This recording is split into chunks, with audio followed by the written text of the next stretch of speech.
Hello and welcome back to week 31 of my Know by Year. Today's discussion is going to be a little bit complex. It's about how you cannot buy an elevated social status or class.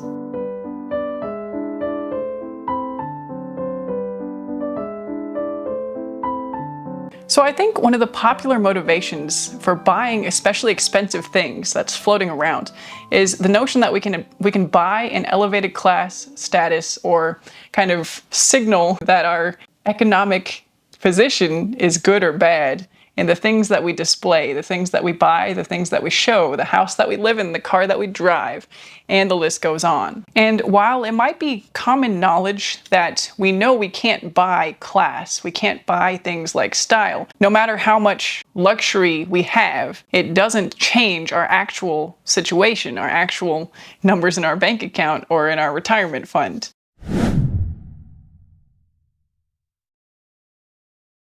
I think this actually goes a little bit deeper, and I wanted to delve beneath the surface with you today. And this actually kind of stems back to an experience I had, I think, possibly in April or May of this year as part of my job outside of creating content on YouTube.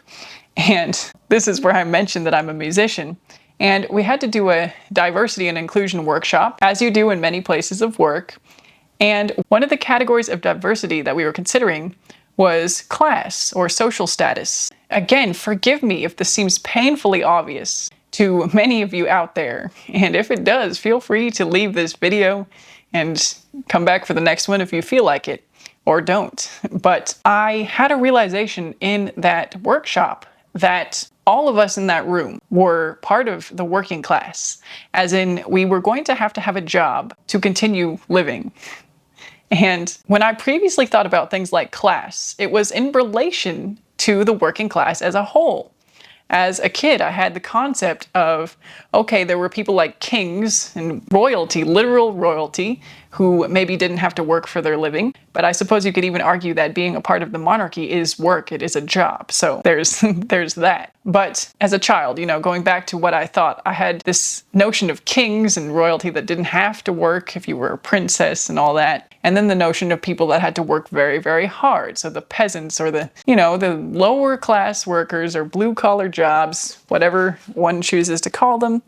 But these are the restaurant workers, the grocery store workers, maybe the rubbish collectors, just the jobs that it seems like in a broad sense nobody really wants to grow up and become. And then as I grew older, it became framed in the choice that one could make. So if you wanted to be in a higher status job, you would choose to be a doctor or a lawyer or something that earned a lot of money with value to society. That was the way that I would think about social class.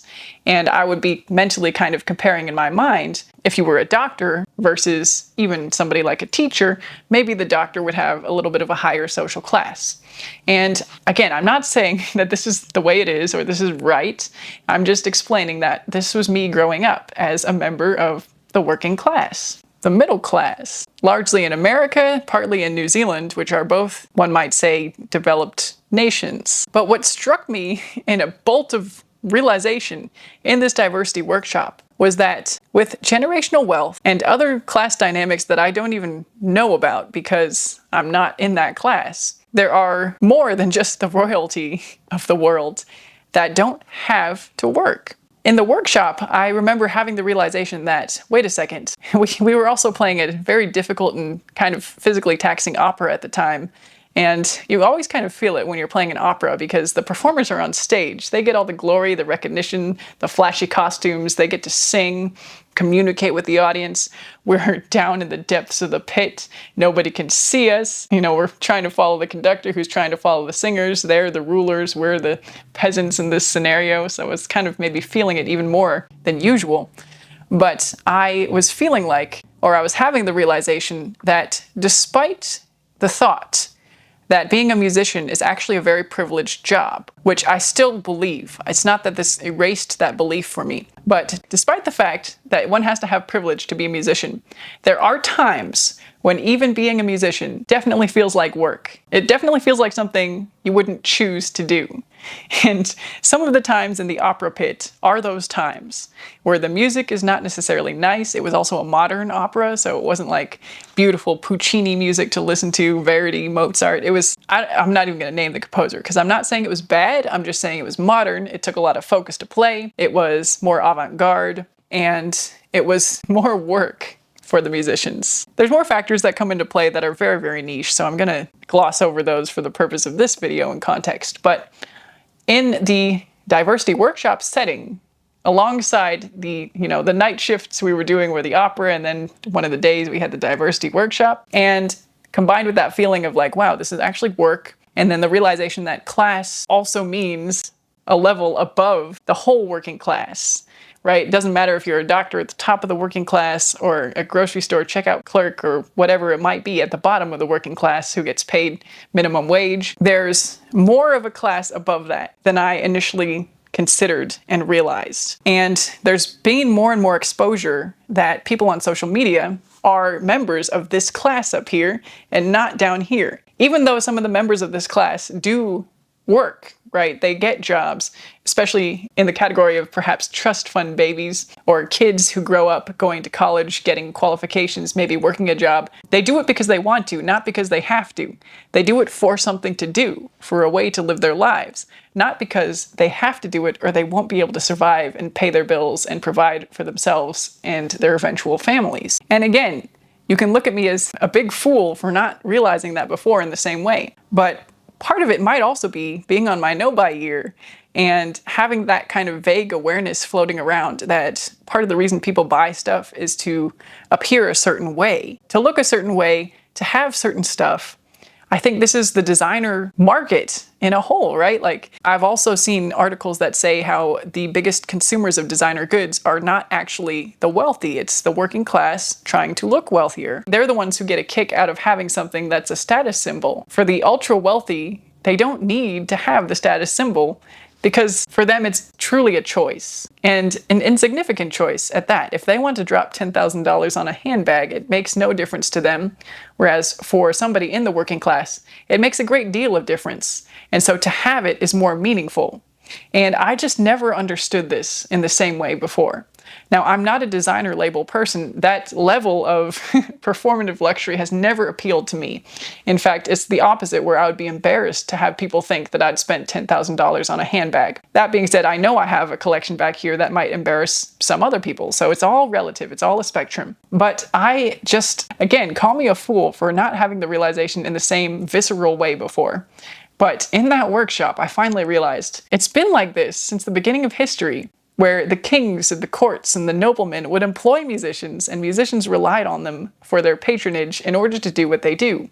And they were at the mercy of those wealthier classes to have a job in the first place, especially given that music is kind of a non-essential societal function, right? But I guess the practical aspect of this for somebody in my position and somebody doing a no-buy year is that realizing in such a black and white way that no matter what I do in this lifetime, I will never be able to buy my way into a class where I never have to work again changes something about the playing field and about my values and even my goals, perhaps. No matter what I buy, what I'm interested in, what I value as a person, the people I hang out with, I will never be high class or wealthy, at least not in the way that I would not be working class. I will never not have to work or be a part of a family that works. I can still have a great life, and I can still feel privileged that I get to do a job that I really love, and a job that not everybody gets a shot at because they lack the level of privilege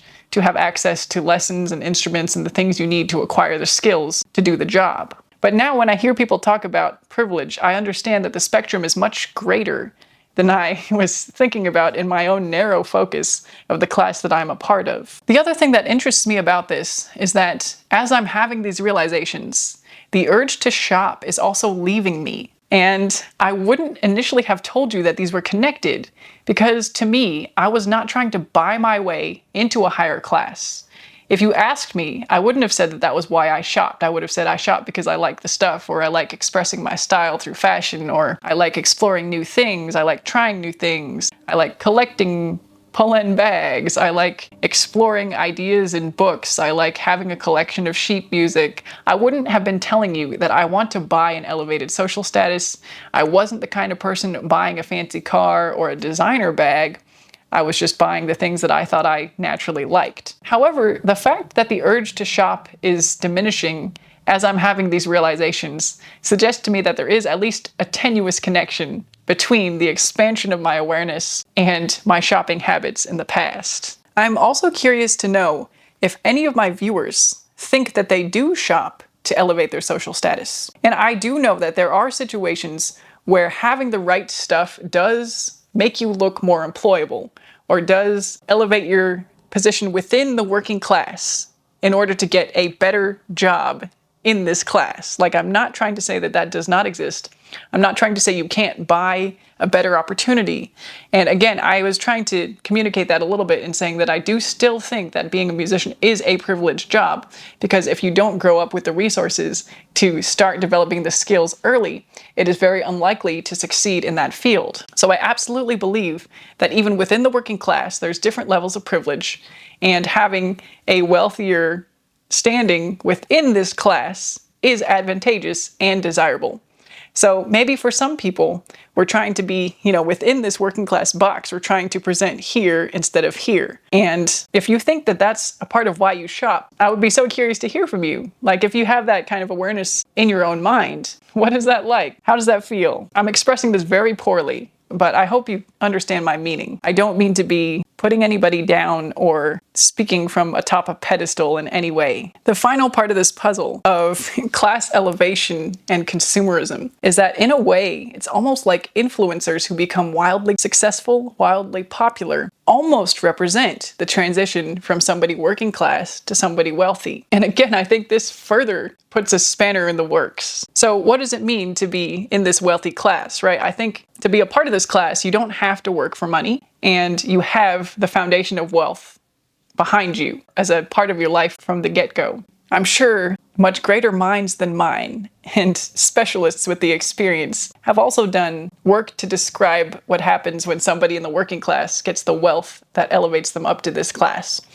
But from the perspective of my no-buy year and my experience being influenced to buy things, influencers, at least to my eye, right now in this moment of time, could be said to have elevated themselves from this working class to this wealthy class by amassing a great amount of wealth to the extent that they do not have to work ever again if they don't want to. And also the fact that the work that they do is not always something that seems like work, especially the lifestyle influencers. They're living an everyday life. Sometimes their work involves filming themselves doing errands, getting their nails done, going to Starbucks and getting a coffee.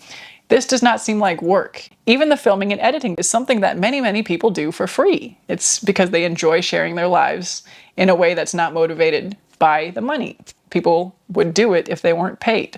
So it's kind of a weird phenomenon in my mind, where influencers, by consuming stuff, sometimes do seem to elevate themselves out of the working class. And then some of them get criticized for being in this newfound position of wealth and not giving back to members of the working class. And I think this is another aspect of where PR gets very hairy, because they're the ones at the top who don't have to work for it anymore, promoting it to the ones in the working class that do have to work to get the same thing. And I was reading something on Reddit, actually. I guess the YouTuber Mr. Beast was doing a project removing trash from the ocean and was sharing about how much trash his project had successfully removed. And a bunch of comments were saying, if only all successful influencers were doing projects like this that bettered the world in some way, even if it was for views. And then some people were sharing how, I guess that used to be a thing, where it was like a noble obligation. There was a French term that people were sharing and commenting on. Perhaps that's the reason why many successful influencers get criticized for not doing more for charity, for not volunteering, for not, as soon as you have a big platform, people criticize you for not speaking out about the big issues, for not taking care of the people in classes below yours. So there's definitely more to unpack here, and definitely things that, again, people who are actual professionals in this field with expert advice have to say and share. And I know I will be looking further into it because I'm interested in this idea of the noble obligation. And I definitely have a lot further to go in my knowledge and awareness of this. But the bottom line is my increased awareness has coincided with a decreased desire to shop and acquire new things. And I just think maybe there's something to that. I'm very curious to hear your thoughts on this one. I feel like my content is getting more and more obscure and into the weeds of these deeper, possibly unrelated philosophical life ideas. I'm very aware that I am probably looking a massive fool to a great proportion of my viewers, because some of this is going to be obvious to some people or strike some people as, how could this girl not have realized that? But I do think it is a difference when you have that moment of lightning bolt clarity where it's like, I understand now.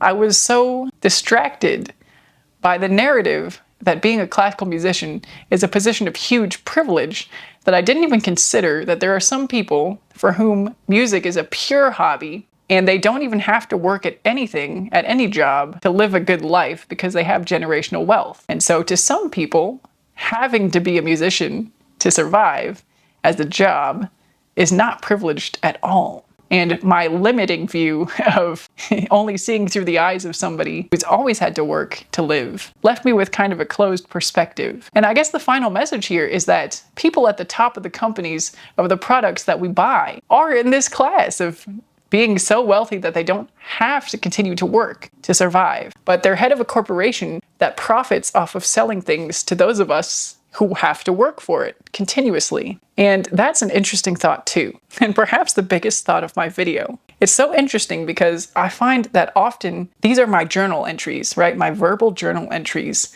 And I feel like I often arrive at perhaps the most poignant points right at the end.